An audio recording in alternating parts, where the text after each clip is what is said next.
The Zephyrian communication array hummed with a desperate frequency that had been broadcasting across the galaxy for 3 standard cycles. Communications Officer Thyra's delicate fingers trembled as she adjusted the transmission parameters for what felt like the 1,000th time.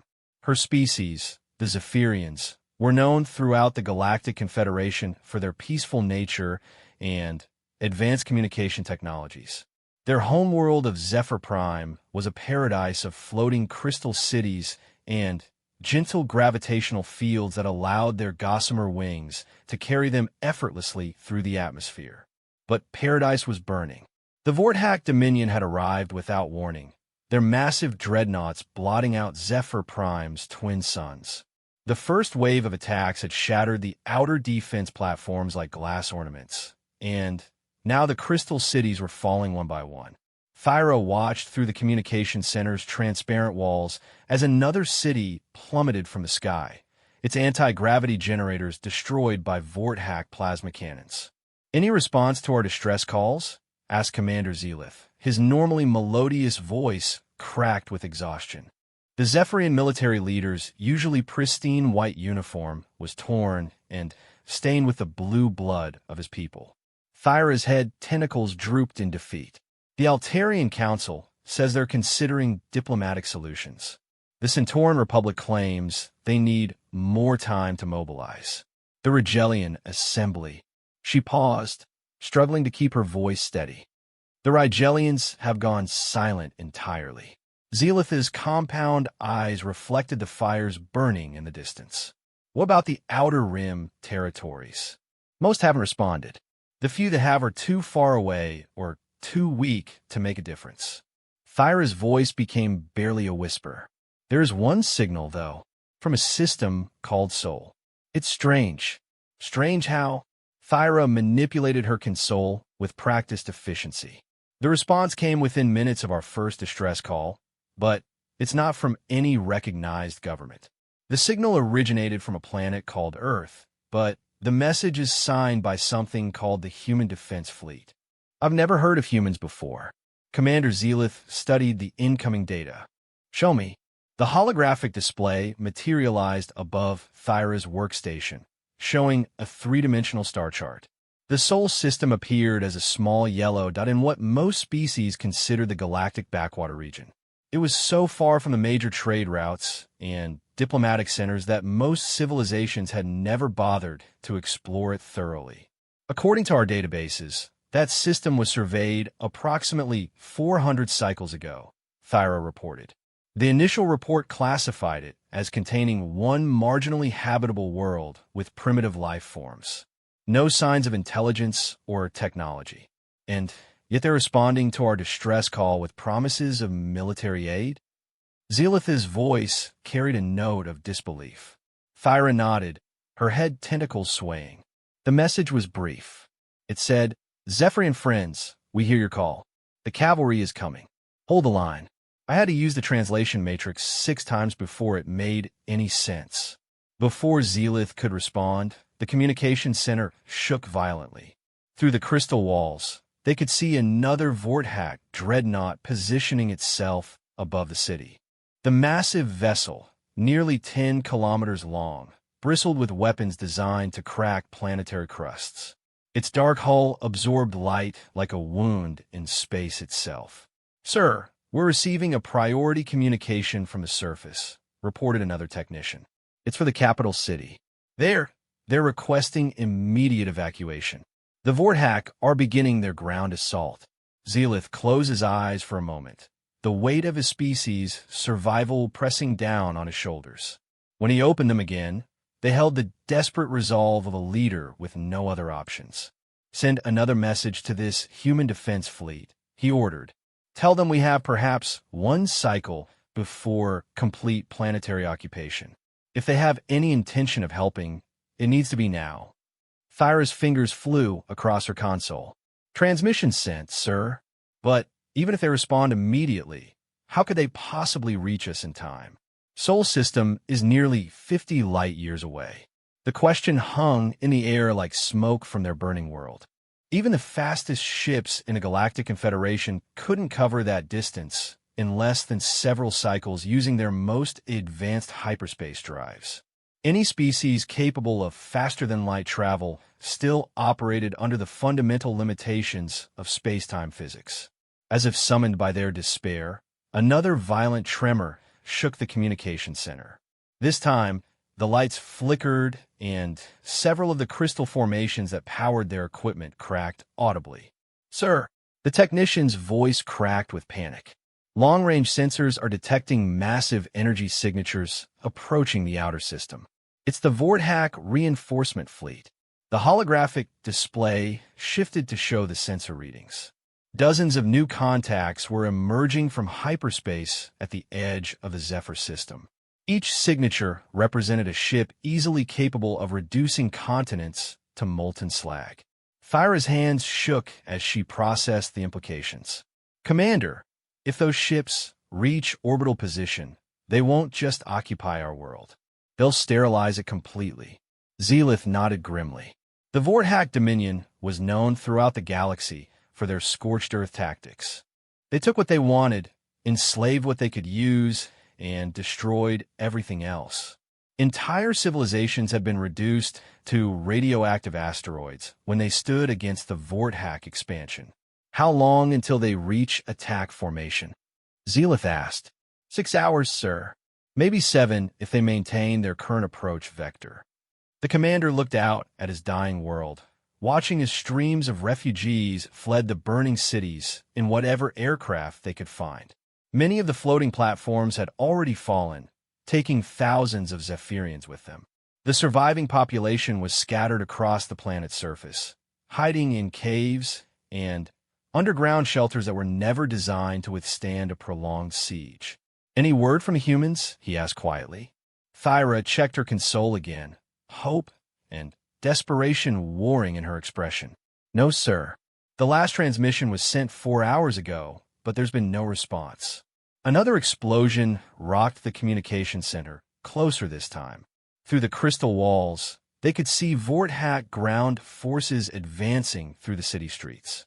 The invaders moved in perfect formation, their powered armor gleaming like black metal in the firelight. Each Vorthack soldier stood nearly 3 meters tall, their natural exoskeletons enhanced by technology that turned them into walking weapons platforms. "Sir, we're getting reports from the eastern continent," another technician called out. "The Vorthack have begun deploying atmosphere processors. They're going to terraform the entire planet to their specifications." Zelith felt his heart sink. Atmosphere processors were the Vorthack's preferred method of permanent occupation.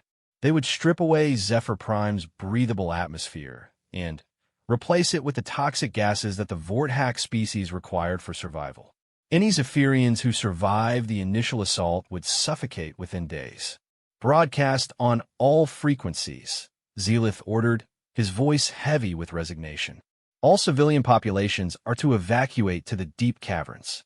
Military units are to initiate Protocol 7. Protocol 7 was the Zephyrian military's last resort, a fighting withdrawal designed to buy time for as many civilians as possible to escape off-world. It was, in essence, an organized retreat that would end with the complete destruction of their military forces. Thyra's head tentacles drooped as she began to transmit the orders. But before she could complete the broadcast, her console erupted with incoming signals. "Sir," she called out, her voice suddenly filled with confused excitement. "I'm receiving multiple transmissions from the outer system. The signatures are... I don't understand what I'm seeing." "What do you mean?" Zelith moved to her station, studying the readings over her shoulder. "The signals are coming from the direction of the Sol system, but that's impossible. Even traveling at maximum hyperspace velocity, no ship could have covered that distance in the time since we sent our first distress call." The holographic display flickered and then stabilized, showing a view of space near the edge of the Zephyr system. At first, there was nothing visible except the distant stars and the approaching Vorthack reinforcement fleet. Then, space itself seemed to tear open. What emerged defied everything the Zephyrians understood about faster-than-light travel. Instead of the gentle emergence from hyperspace that characterized most galactic civilizations, this was violent and dramatic. Massive tears in space-time opened like wounds, and through them came ships unlike anything in their databases. The lead vessel was enormous, easily dwarfing even the largest Vorthack dreadnoughts. Its hull was a dark gray that seemed to absorb sensor scans, and it bristled with weapons systems that radiated energy signatures beyond anything the Zephyrians had ever encountered. Behind it came dozens of smaller craft, each one moving with a predatory grace that suggested advanced maneuvering capabilities. "Are those the humans?" Thyra whispered. Before anyone could answer, her communication console blazed with an incoming transmission. The signal was powerful enough to cut through the Vorthack jamming that had been interfering with their communications for hours. "Zephyrian Command, this is Admiral Sarah Chun of the Human Defense Fleet, aboard the Dreadnought Retribution. We receive your distress call." The voice was crisp and professional, but underneath it was something that made Zealith's scales tingle with recognition. It was the voice of a predator. "Please transmit tactical data on hostile forces. We're here to help." Zealith stepped forward, his voice catching slightly as he spoke. "Admiral Chun, this is Commander Zealith of the Zephyrian Defense Corps. We didn't expect anyone to respond, much less arrive so quickly. How did you travel 50 light years in a matter of hours?" There was a pause, and when the human admiral's voice returned, there was something that might have been amusement in it. "Commander, humans have been working on faster-than-light travel for quite some time. We've had some breakthroughs that the galactic community hasn't seen yet. Now about those hostiles." Thyra quickly transmitted their sensor data, showing the positions of Vorthack forces both in orbit and on the ground. The response was immediate and chilling. "Copy that, Commander. We count approximately 200 Vorthack vessels in system, with reinforcements approaching. Is that accurate?" "Yes, Admiral. I must warn you, the Vorthack Dominion has one of the most powerful military forces in the galaxy. Their ships are heavily armored and armed with weapons capable of cracking planets. Your fleet, while impressive, may be outnumbered." The pause this time was longer, and when Admiral Chen's voice returned, there was something in it that made Zealith understand why humans have been classified as coming from a marginally habitable world. There was a coldness in her tone that spoke of a species that had learned warfare in an environment that forged killers.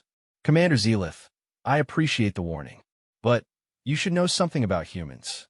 We come from a world where everything tries to kill us from the moment we're born. Our weather systems can level continents. Our native predators hunt in packs with intelligence that rivals our own. Our planet has been trying to wipe us out for millions of years, and we're still here." The transmission paused, and when it continued, Zealith could hear what sounded like weapons systems coming online in the background. "We didn't travel 50 light years to lose a fight to some oversized insects who think they can terrorize peaceful civilizations. All human defense fleet vessels, this is Admiral Chun. We have confirmation of hostile intent and civilian casualties. Rules of engagement are no prisoners, no quarter, no mercy. These things want a war? Let's give them one they'll never forget." The communication ended, and Zealith found himself staring at the tactical display with a mixture of hope and terror.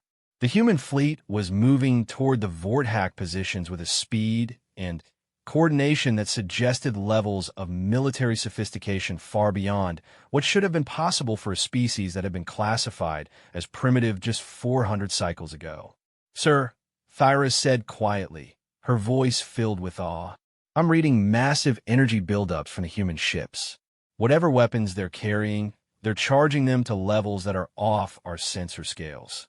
Through the crystal walls of the communication center, Zealith could see Vorthack ground forces continuing their advance through the burning city. But for the first time since the invasion began, he felt something he had thought was lost forever: hope. And in the depths of space above their dying world, the first shots of a war that would reshape the galaxy were about to be fired by a species that the rest of the universe had forgotten to fear. The Deathworlders had come to answer the call. Admiral Sarah Chun stood on the bridge of the UEF Retribution, watching the tactical hologram with the cold calculation of a predator studying its prey. Around her, the command crew worked with the smooth efficiency that came from years of training in Earth's most hostile environments. Every officer had been chosen not just for their technical skills, but for their ability to function under extreme pressure. "Admiral, we have full tactical assessment of the enemy fleet," reported Commander Martinez from the tactical station. 237 Vorthack vessels, ranging from corvettes to super dreadnoughts. They're using standard Dominion formation patterns. She nodded, her eyes never leaving the display. The Vorthack fleet was impressive by galactic standards, but she had spent the last decade preparing for exactly this kind of engagement. Earth's military doctrine had evolved far beyond what the rest of the galaxy considered possible, driven by humanity's unique perspective on warfare. "Analysis of their weapons systems?" she asked. Lieutenant Commander Zhang, the fleet's xenotechnology specialist, manipulated his console with practiced efficiency.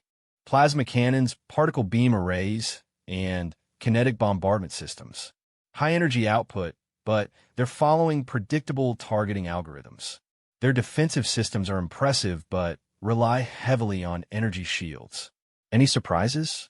Their flagship is carrying what appears to be a planet cracker weapon.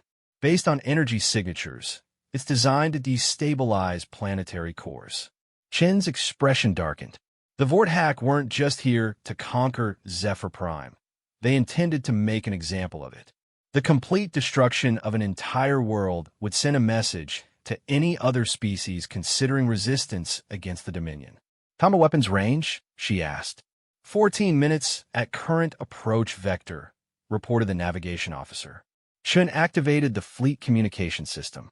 "All vessels, this is Admiral Chun. I want clean targeting solutions on priority targets.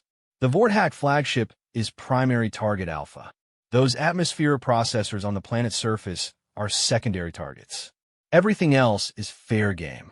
She paused, looking out at the formation of human ships spread across space like a pack of wolves preparing to hunt.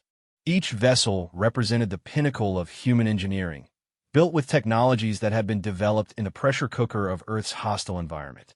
Remember, people, we're not just fighting for the Zephyrians. Every species in this galaxy is watching what happens here today. We need to send a message that humanity doesn't abandon its friends, and we don't lose fights to bullies.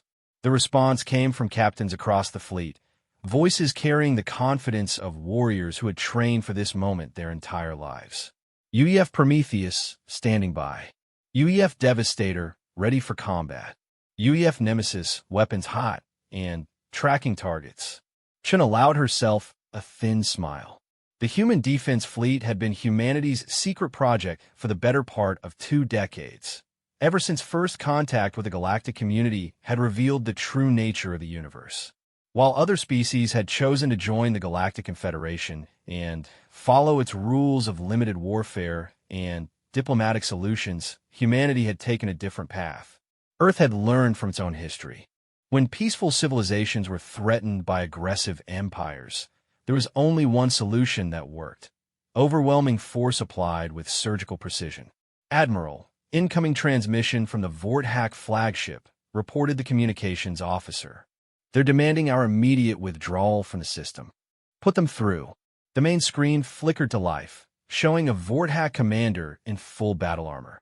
The alien stood nearly 3 meters tall, its chitinous exoskeleton gleaming with embedded technology.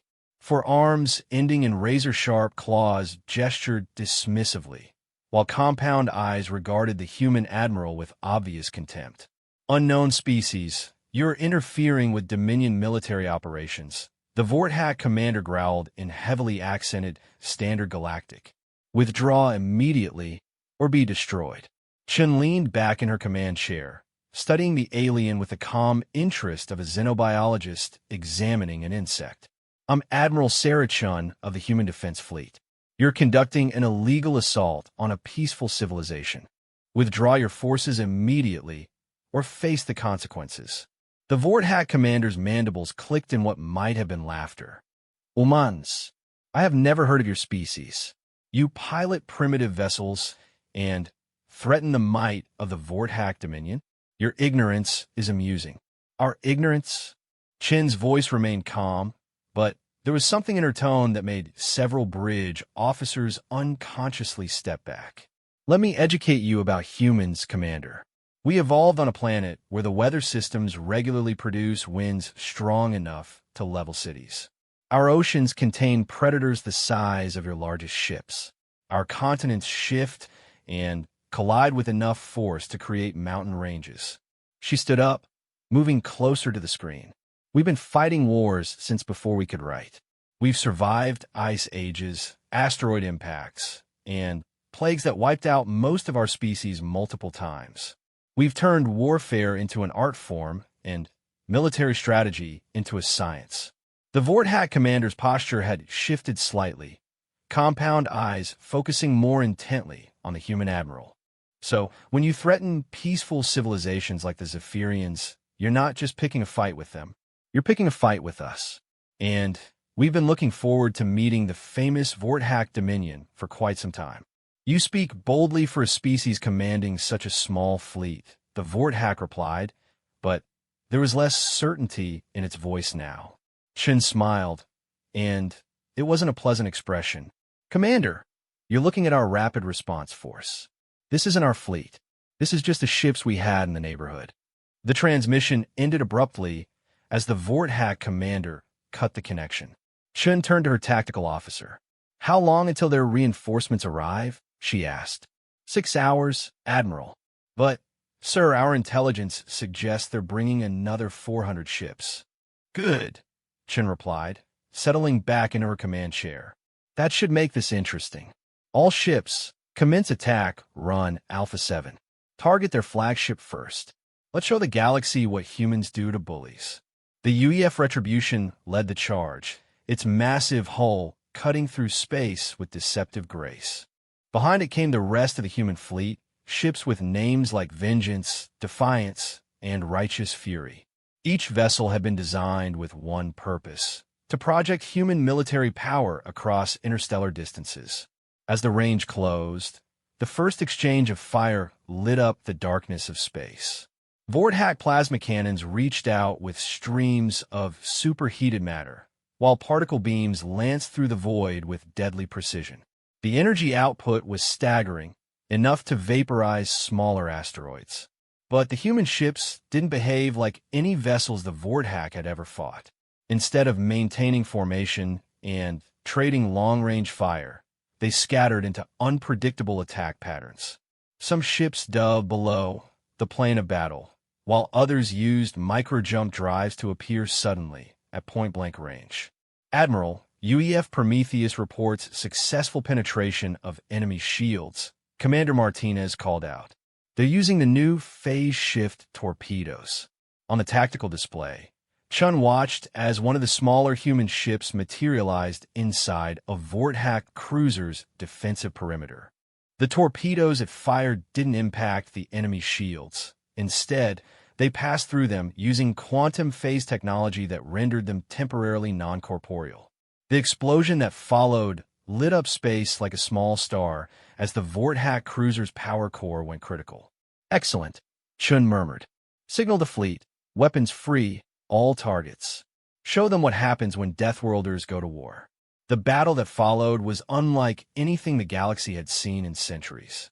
Human ships moved with an aggression and unpredictability that spoke of a species that had learned warfare in an environment where hesitation meant death. They used the debris of destroyed Vorthak ships as cover, fired weapons while performing maneuvers that should have been impossible, and coordinated attacks with a precision that suggested hive mind levels of communication. Admiral, enemy flagship is attempting to target the planet with their planet cracker weapon, reported the weapons officer. Chen's eyes never left the tactical display. UEF Devastator, you have a shot. Take it. One of the human dreadnoughts had positioned itself on a parallel course to the Vorthak flagship, matching its speed and trajectory. As the alien vessel prepared to fire its ultimate weapon, the Devastator unleashed humanity's answer to planet crackers, a concentrated antimatter beam that punched through shields, armor, and hull like they were made of paper. The Vorthak flagship simply ceased to exist, transformed into an expanding cloud of superheated gas and radiation. But the victory came at a cost. Several human ships had sustained damage from the intense fighting, and the Zephyrian planet below was still under assault from Vorthak ground forces. "Admiral, we're receiving a transmission from the Zephyrian surface," the communications officer reported. "Commander Zelith is requesting support for their ground forces." Chen nodded. "Signal Marine Group Alpha. Tell Colonel Rodriguez it's time to show the galaxy how humans fight on the ground." In the cargo bays of several human ships, massive transport vessels were already launching. Each one carried a full battalion of Human Defense Force Marines, warriors who had trained in environments that would kill most galactic species within minutes. As the transports streaked towards Zephyr Prime's surface, Chen allowed herself a moment of satisfaction. The space battle was essentially over. The remaining Vorthak ships were either fleeing or surrendering. But the real test would come on the ground, where human Marines would face Vorthak soldiers in direct combat. "Admiral, we're detecting massive energy signatures approaching the outer system," Zhang reported suddenly. "It's the Vorthak reinforcement fleet, and they're arriving ahead of schedule." Chen looked at the tactical display as hundreds of new contacts appeared at the edge of the system. The Vorthak Dominion was committing serious resources to this battle, far more than would normally be justified for a single world conquest. "They're not just here to take Zephyr Prime," she realized aloud. "They're here because of us. The Dominion wants to see what humans are capable of." She activated the fleet communication system again. All vessels formed defensive formation around Zephyr Prime. The real fight is just beginning.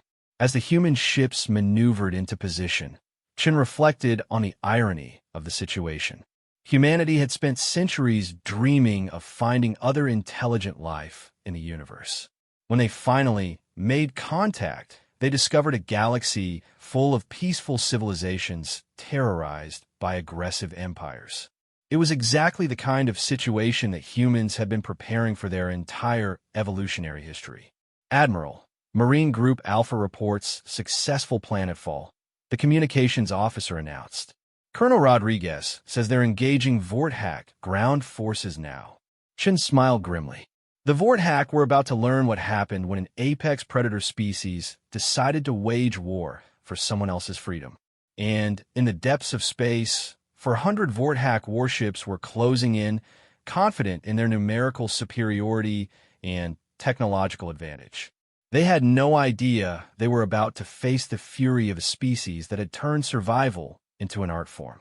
Colonel Maria Rodriguez felt the familiar rush of adrenaline as her dropship screamed through Zephyr Prime's atmosphere. Around her, 40 Marines sat in perfect silence, each one running through final equipment checks with the methodical precision of soldiers who had trained for this moment in the harshest environments Earth could provide. Through the viewport, she could see the burning crystal cities of the Zephyrians, their graceful spires shattered by Vorthak bombardment. Streams of refugees fled through the countryside, while atmospheric processors pumped toxic gases into the air with mechanical indifference. 2 minutes to LZ, announced Sergeant Major Williams from the pilot's seat. The grizzled veteran had served in conflicts across 3-star systems, but this was humanity's first major ground engagement against a galactic power. Rodriguez activated her helmet's communication system. "Marines, listen up. Intelligence reports indicate Vorthak soldiers are approximately 3 meters tall, naturally armored, and equipped with advanced weapon systems. They've never faced human infantry before, which means they don't know what we're capable of." She checked her assault rifle one final time, the weapon's smart targeting system interfacing seamlessly with her armor's heads-up display. "Remember your training. These things are used to fighting species that evolved on Garden Worlds. They've never encountered predators like us." The dropship shuddered as it entered the final approach phase, anti-aircraft fire from Vorthak positions reaching up like deadly fingers. But The pilot weaved through the incoming fire with the skill of someone who had learned to fly in Earth's chaotic weather systems, where wind shear and sudden storms could destroy aircraft in seconds. 30 seconds, Williams called out.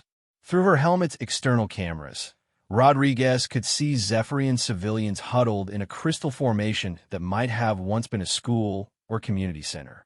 Vorthack soldiers in black power armor were advancing on their position with the methodical pace of exterminators clearing vermin from a building.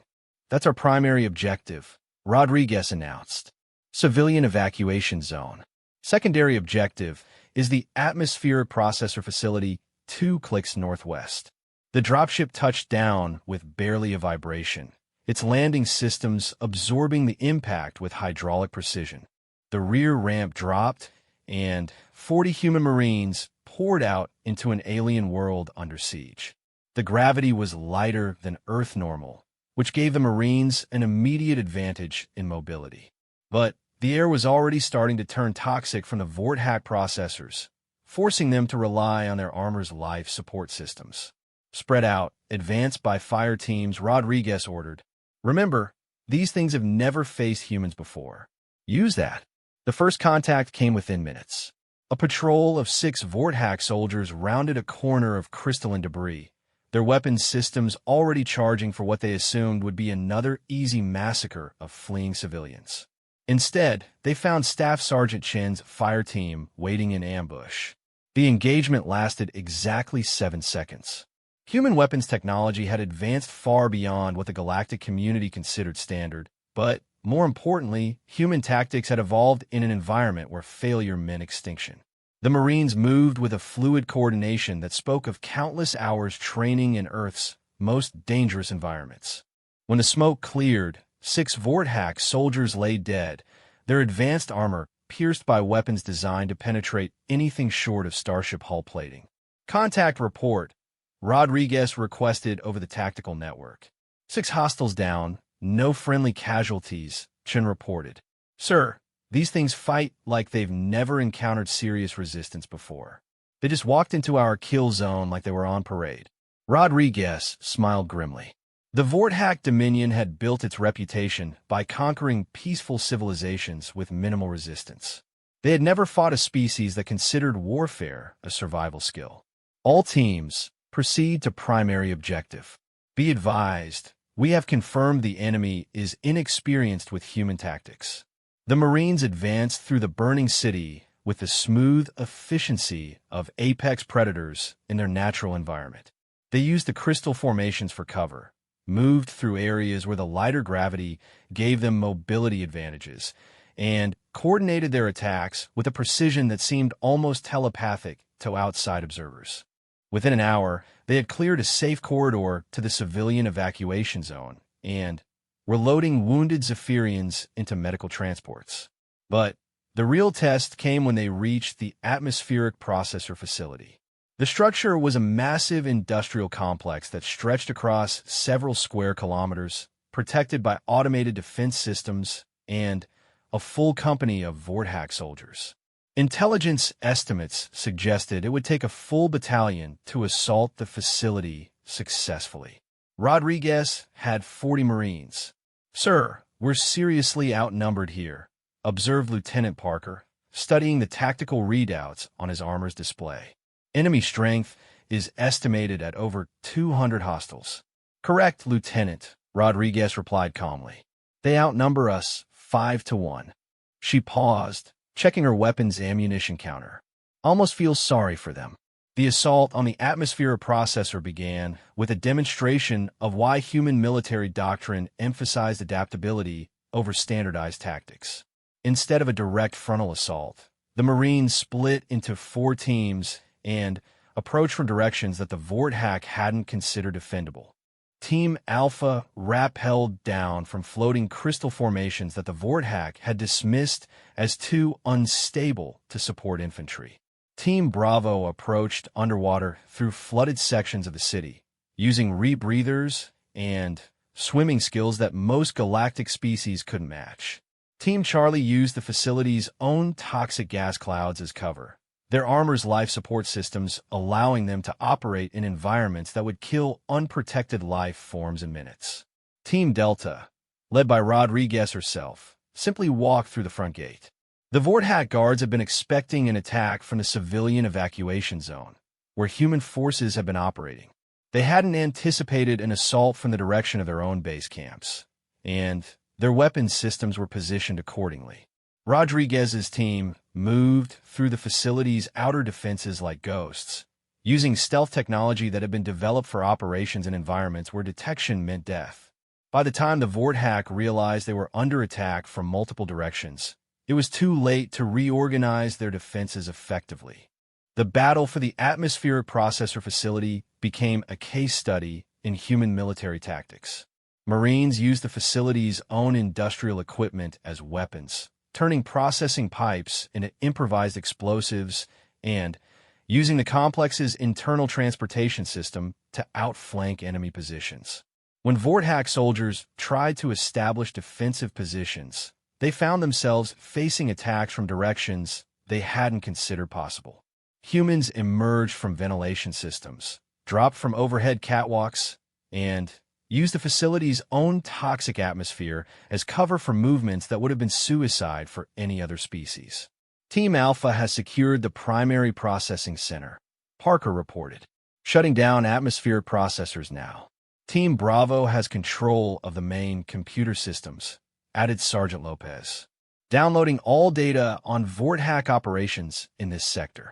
Rodriguez smiled as she watched her Marines systematically dismantle an installation that the Vorthack had considered impregnable.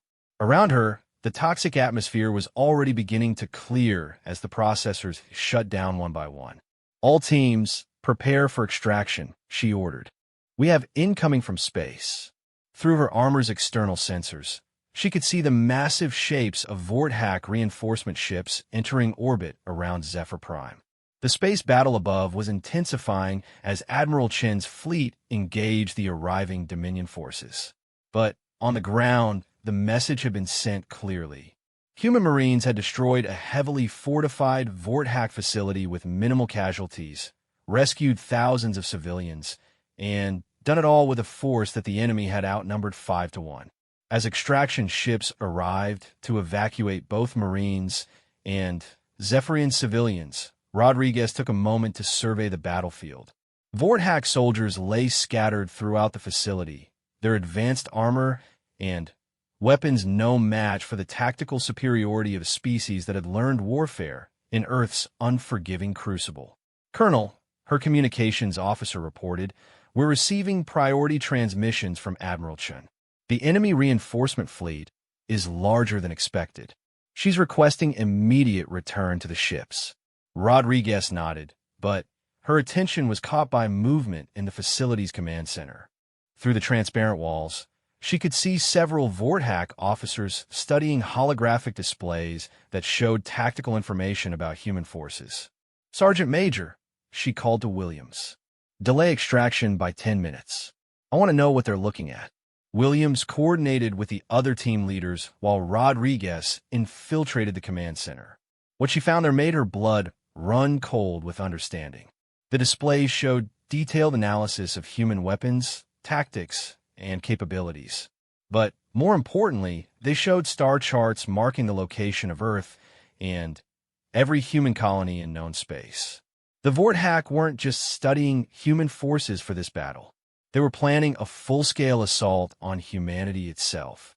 Rodriguez quickly downloaded the intelligence data to her armor storage systems, then set charges throughout the command center.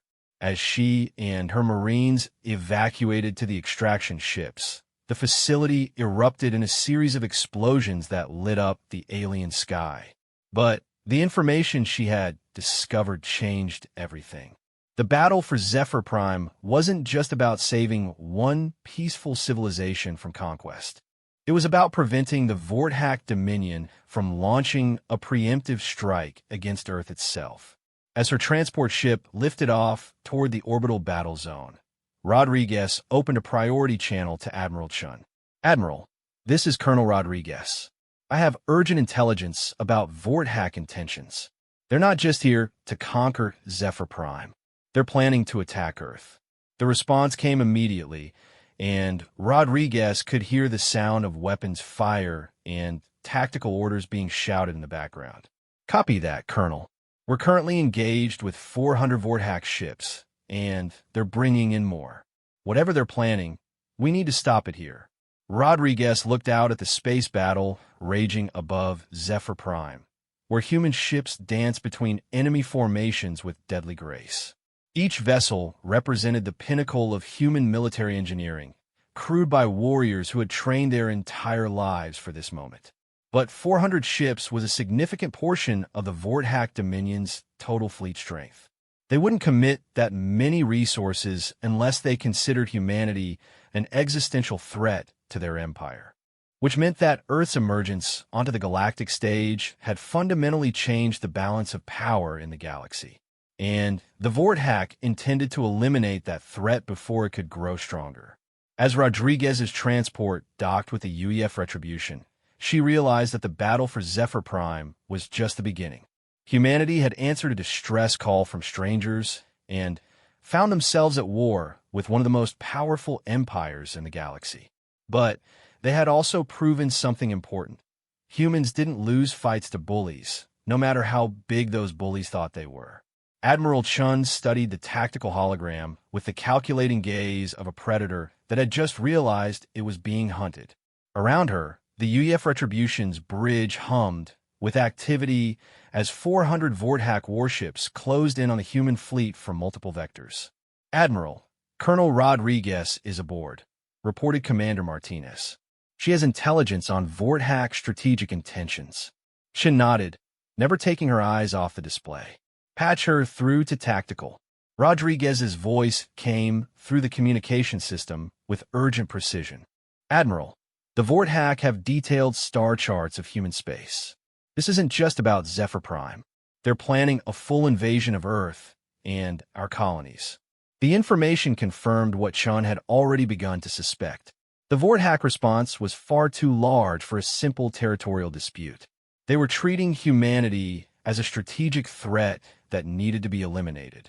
Understood, Colonel. That changes our tactical priorities. Chun activated the fleet communication system. All ships, this is Admiral Chun. Intelligence confirms the enemy considers humanity a primary threat. This engagement is no longer about saving one world.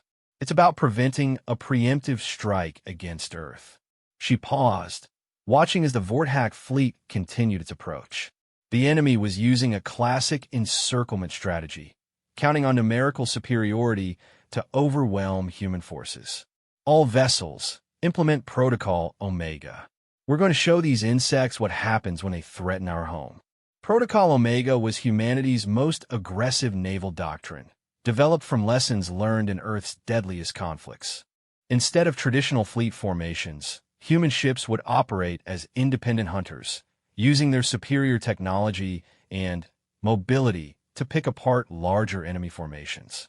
Admiral, we're receiving a transmission from the Vortex fleet commander, the communications officer reported. Put it through. The main screen flickered to life, showing a Vortex in elaborate armor that marked him as a high-ranking military leader. His compound eyes reflected the lights of his ship's bridge as he studied Chun with obvious contempt. Human Admiral, I am Fleet Commander Vextar of the Vortex Dominion. You have interfered with our operations for the last time. Surrender now, and your species will be granted the mercy of quick extinction. Chun leaned forward in her command chair, her expression cold and calculating. Fleet Commander, I'm Admiral Sarah Chun of the Human Defense Fleet. You've made a serious tactical error. Have I? Vextar's mandibles clicked in amusement. You command perhaps 50 ships. I command 400. Your position is hopeless. Commander, you're thinking like every other species in this galaxy. You're counting ships instead of capabilities. Chun stood up, moving closer to the screen. Let me educate you about human military philosophy. The Vortex fleet commander's posture shifted slightly, compound eyes focusing more intently on the human admiral. We don't fight fair. We don't follow your rules of civilized warfare. We come from a world where everything is trying to kill us, so we've learned to kill everything that threatens us.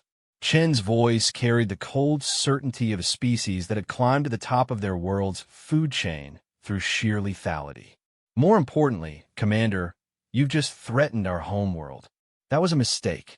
The transmission ended as Chun cut the connection. Around her, the bridge crew worked with the focused intensity of predators preparing for the hunt of their lives. All ships, commence attack pattern Delta 7, Chun ordered.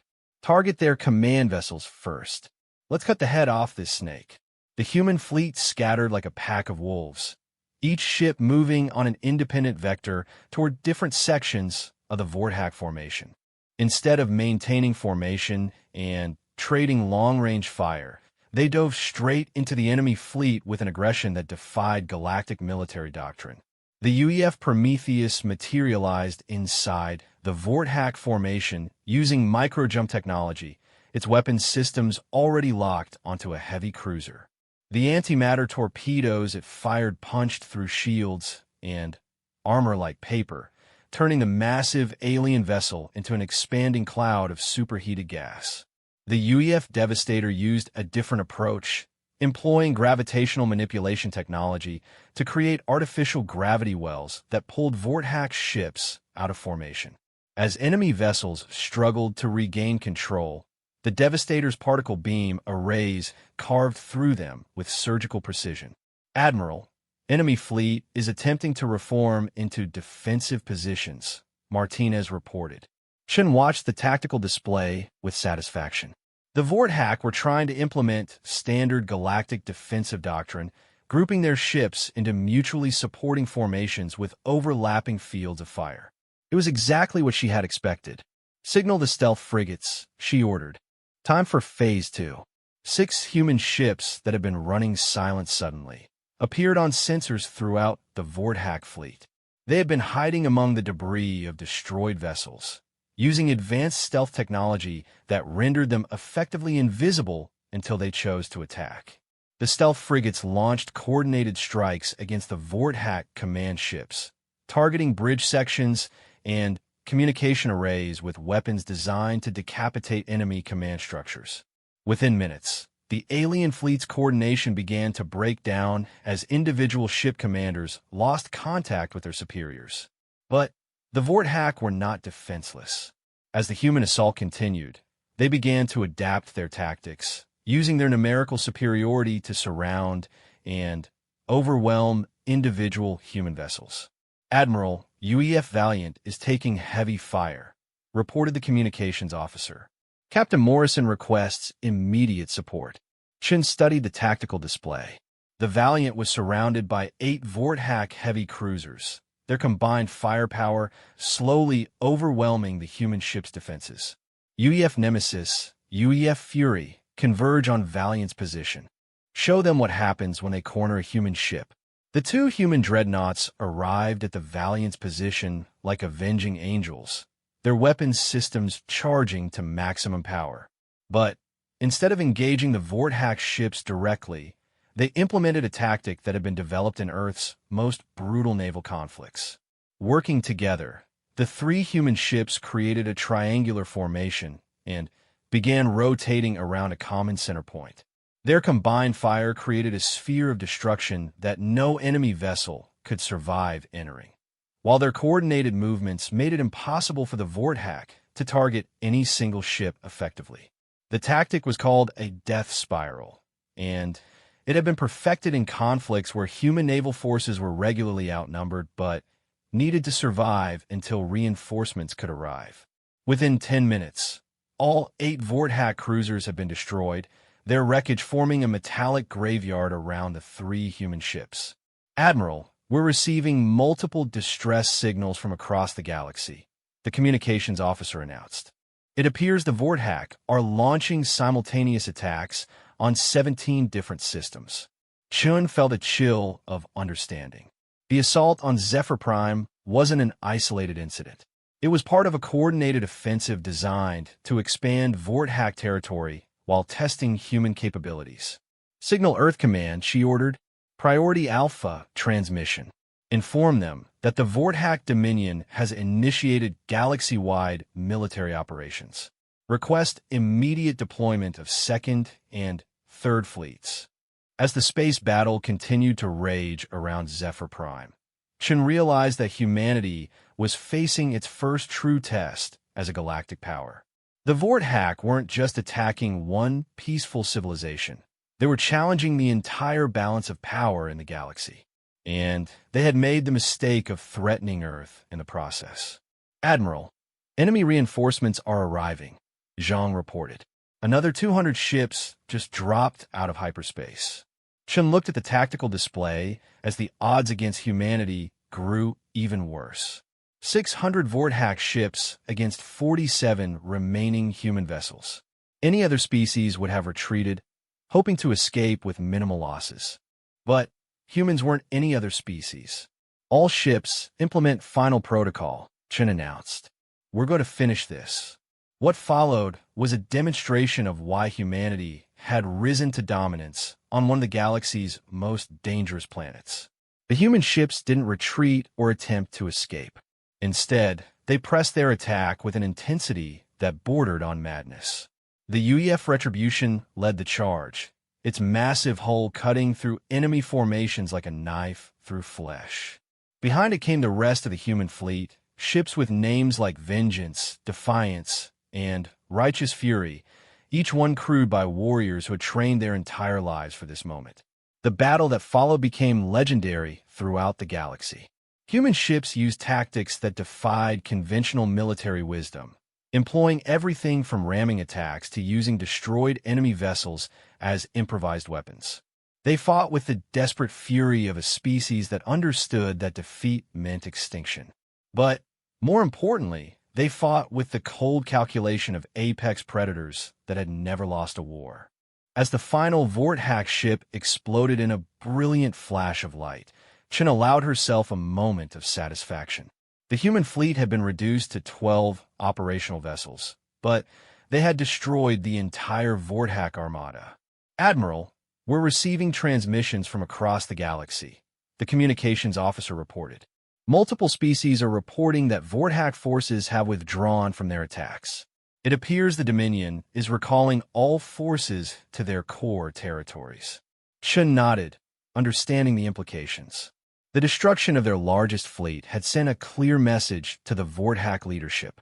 Humanity was not a species that could be easily conquered or intimidated. "Signal all human colonies and Earth Command," she ordered. "Inform them that the immediate threat has been neutralized.